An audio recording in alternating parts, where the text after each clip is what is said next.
प्यारे बच्चों, वर्ष 2025 में बिहार बोर्ड द्वारा आयोजित होने वाली 12वीं की परीक्षा के लिए साइकोलॉजी विषय का गेस क्वेश्चन मैं आपके समक्ष प्रस्तुत कर रहा हूँ। आशा ही नहीं पूर्ण विश्वास है कि इसी के आधार पर फरवरी महीने में होने वाली परीक्षा में अधिकांश प्रश्न आएंगे। आप इसी के आधार पर तैयारी करें। और अभी तक अगर आपने मेरे YouTube चैनल कौशल झा क्लासेज को सब्सक्राइब नहीं किया है तो जल्द से जल्द इसे सब्सक्राइब करें और अपने दोस्तों के बीच इसे शेयर करें ताकि अधिक से अधिक छात्रों को इसका लाभ मिल सके। तो साइकोलॉजी विषय में 35 अंक वस्तुनिष्ठ होते हैं और 35 अंक विषयनिष्ठ अर्थात कुल 70 अंकों की लिखित परीक्षा होती है और 30 अंकों की व्यवहारिक परीक्षा होती है जिसे प्रैक्टिकल का एग्ज़ाम कहते हैं। वो विद्यालय स्तर पे होता है। तो लघुत्तरीय प्रश्न कुल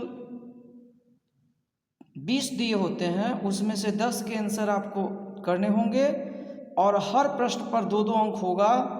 तो इस प्रकार से कुल 20 अंकों का लघुत्तरीय प्रश्न होगा और आप 20 अंकों के लघुत्तरीय प्रश्न में से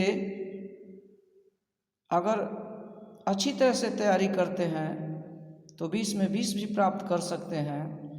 और लघुत्तरीय प्रश्नों में मैंने कुल 60 प्रश्नों को अनुमानित किया है कि इन्हीं 60 प्रश्नों में से आपको परीक्षा में 10 प्रश्न अवश्य आ जाएंगे।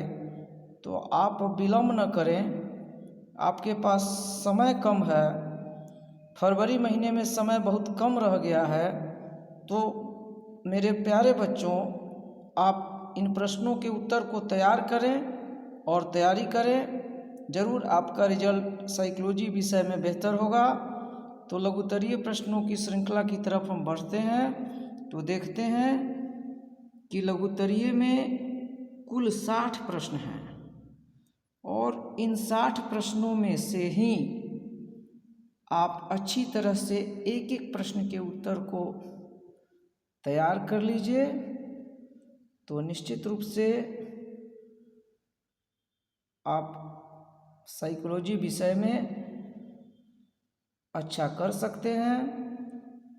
अब लघुत्तरीय प्रश्नों के बाद दीर्घोत्तरीय प्रश्न जो दिए जाते हैं उनमें कुल 6 प्रश्न दिए जाएंगे और 3 प्रश्नों के उत्तर आपको लिखने हैं। हर प्रश्न पर 5-5 अंक होता है। इस प्रकार दीर्घोत्तरीय से आप 15 अंक प्राप्त कर सकते हैं। तो अब इन्हीं दीर्घोत्तरीय प्रश्नों के उत्तर को आप नोट करें, अच्छी तरह याद करें। और जैसा कि आप देख रहे हैं कुल 16 प्रश्न इसमें दिए गए हैं। इसी में से आपको 3 प्रश्न निश्चित रूप से आ जाएंगे। तो प्यारे बच्चों, अब आप तैयारी कीजिए और वक्त बहुत कम है आपके पास। तो वर्ष 2025 में हमारे जितने भी छात्र हैं और जितनी भी छात्राएं हैं, मैं उनको परीक्षा के लिए शुभकामना देता हूं। वे अच्छा करें, उनका रिजल्ट बेहतर हो और आगे चलकर भी साइकोलॉजी विषय को वे मजबूत कर सकें, इस विषय में बेहतर अंक प्राप्त कर सकें। तो अब आप इन प्रश्नों के उत्तर को तैयार करें फटाफट और निश्चित रूप से इसे याद करें, समझें और एग्ज़ाम में लिखें। तो साइकोलॉजी विषय में आपका अंक बहुत ही बेहतर होगा।